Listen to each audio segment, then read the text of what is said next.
हमारा जो टॉपिक है वो है एनर्जेटिक के बारे में। एनर्जेटिक क्या है? ग्लाइकोलाइसिस का, वो भी एरोबिक में। एरोबिक एनारोबिक तो जानते होंगे, एक में ऑक्सीजन प्रेजेंट होती है, एक में ऑक्सीजन प्रेजेंट नहीं होती है। तो एनारोबिक ये है, एरोबिक ऑक्सीजन वाला है, इसमें ऑक्सीजन इन्वॉल्व होते हैं। तो ये जो ग्लाइकोलाइसिस पाथवे होती है उसमें कितना एटीपी प्रोड्यूस हो रहा है और कितना एटीपी इसमें यूज हो रहा है इस पाथवे में, उसको देखेंगे हम।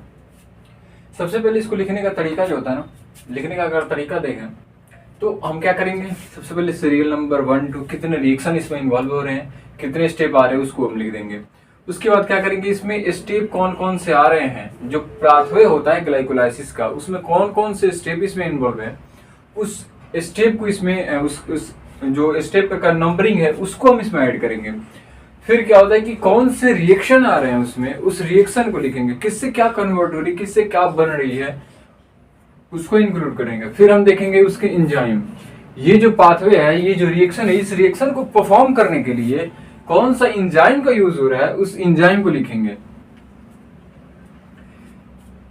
ये एंजाइम क्या होता है, एंजाइम तो जानता है ना कि ये कैटलिस्ट की तरह काम करता है। जो जितने भी बायोकेमिकली रिएक्शंस होते हैं उसमें ये कैटलिस्ट का काम करता है। क्या करता है, ये वेलोसिटी को या तो रेट को क्या करता है, रिएक्शन के रेट को या तो वेलोसिटी को ये इसमें इन्वॉल्व होकर के इंक्रीज कर देता है। अब इसमें यहाँ पर है एटीपी कंज्यूम, इस पाथवे को परफॉर्म करने के लिए, ये रिएक्शन को परफॉर्म करने के लिए क्या एटीपी यूज हो रहा है या इससे एटीपी प्रोड्यूस हो रहा है, इसमें ये देखेंगे। एटीपी इसमें क्या है, फॉर्म्ड, इस पाथवे को परफॉर्म करने के लिए इस रिएक्शन के द्वारा क्या हो रहा है, इसमें एटीपी का फॉर्मेशन हो रहा है या एटीपी कंज्यूम हो रहा है, इसके बारे में यहाँ पर दोनों में इंक्लूड किया गया है। तो आइए एक एक करके इसमें देख लेते हैं। सबसे पहले सीरियल नंबर 1 में देखिए तो इसमें कह रहा है कि स्टेप फर्स्ट में क्या होता है, जो ग्लाइकोलाइसिस पाथवे होता है उसमें स्टेप फर्स्ट में क्या होता है कि ग्लूकोज जो होता है ना, ग्लूकोज 6 फॉस्फेट में कन्वर्ट होती है। ग्लूकोज जो होता है ग्लूकोज 6 फॉस्फेट में कन्वर्ट होती है, और ग्लूकोज को ग्लूकोज 6 फॉस्फेट में कन्वर्ट करने के लिए जो एंजाइम का यूज होता है ना, वो एंजाइम हेक्सोकाइनेज है। हेक्सोकाइनेज एंजाइम के प्रेजेंस में ये क्या होती है, रिएक्शन परफॉर्म होती है। और इस रिएक्शन को परफॉर्म करने के लिए कुछ एनर्जी की आवश्यकता होती है, कुछ एनर्जी की रिक्वायरमेंट होती है। वो एनर्जी कितने है, 1 एटीपी। इसको परफॉर्म करने के लिए 1 एटीपी की आवश्यकता होती है, 1 एटीपी कंज्यूम होता है इसमें। लेकिन इससे बनता क्या है, कुछ नहीं बनता, इससे एटीपी नहीं बनती है। लेकिन अगर हम देखें वही तीसरे जो स्टेप है, ग्लाइकोलाइसिस पाथवे के तीसरे स्टेप में जाते हैं तो उसमें देखें तो फ्रक्टोज 6 फॉस्फेट जो होता है ना, वो किस में कन्वर्ट हो रही है, फ्रक्टोज 1,6 फॉस्फेट में कन्वर्ट होती है। तो फ्रक्टोज 6 फॉस्फेट से फ्रक्टोज 1,6 फॉस्फेट में कन्वर्ट करने के लिए जो एंजाइम का यूज हो रहा है वो कौन सा है, फोस्फोफ्रक्टोकाइनेज। ये फोस्फोफ्रक्टोकाइनेज है एंजाइम, जो क्या करता है, इनके रेट को बढ़ाता है, इनको आसानी से रिएक्शन करवाता है। और इस रिएक्शन को करने के लिए जो है ना, इस रिएक्शन को करने के लिए हमारा फिर से क्या होता है, एटीपी यूटिलाइज होता है। यहाँ पर एटीपी कंज्यूम होता है, 1 एटीपी का मॉलिक्यूल जो होता है ना यहाँ पर यूज होता है। लेकिन यहाँ पर देखें तो एटीपी फॉर्मेशन क्या हो रही है, एटीपी फॉर्मेशन तो है ही नहीं इसमें। इसमें क्या हो रहा है, सिर्फ एटीपी का यूज हो रहा है लेकिन बन नहीं रहा है। अब देखिए यहाँ पर स्टेप सीरियल नंबर 3 में जाए तो स्टेप 6 में क्या है, स्टेप 6 जब जाइएगा ग्लाइकोलाइसिस पाथवे में, ग्लाइकोलाइसिस पाथवे का भी हम वीडियो अपलोड कर देंगे। तो ग्लाइकोलाइसिस पाथवे जो है, पाथवे में अगर देखें तो ग्लिसरॉल्डिहाइड 3 फॉस्फेट जो है वो क्या करता है, 2 हाइड्रोजन के मॉलिक्यूल और 2 NAD मिल करके क्या करते हैं, 2 NADH का फॉर्मेशन करते हैं।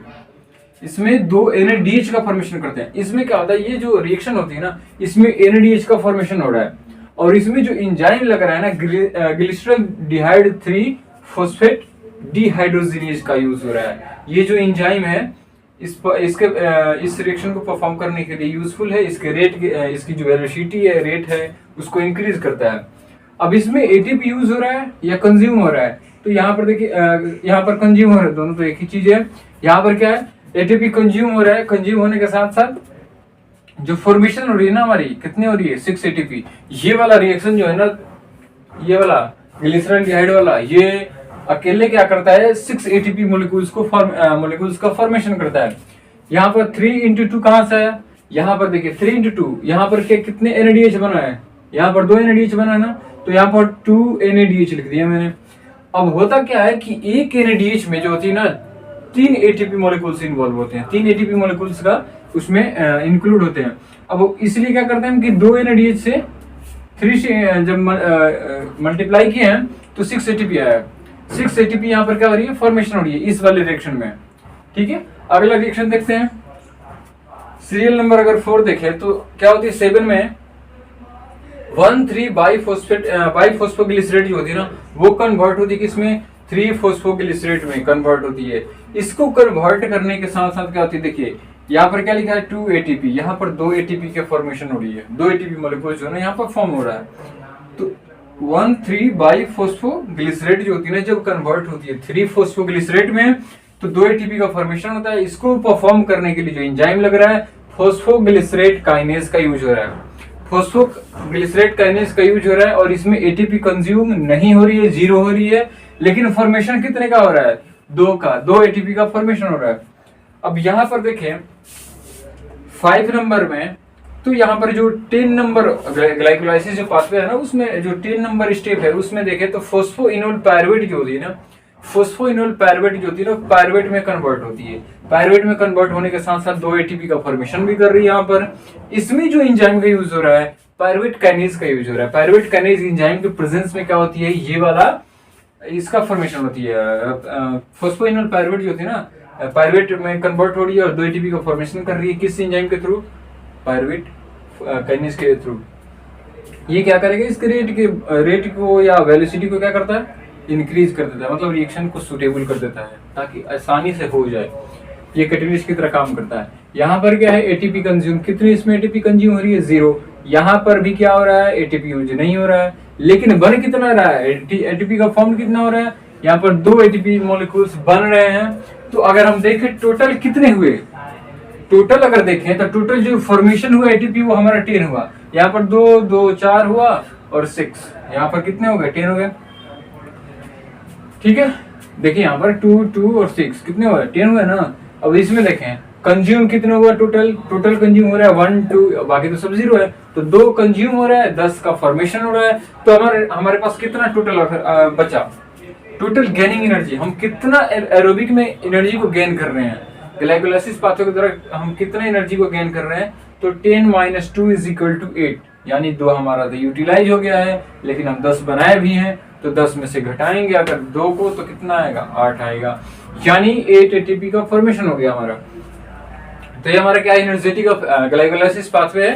ग्लाइकोलाइसिस पाथवे को हम अगले वीडियो में डाल देंगे, आप इसका स्क्रीनशॉट ले लीजिए।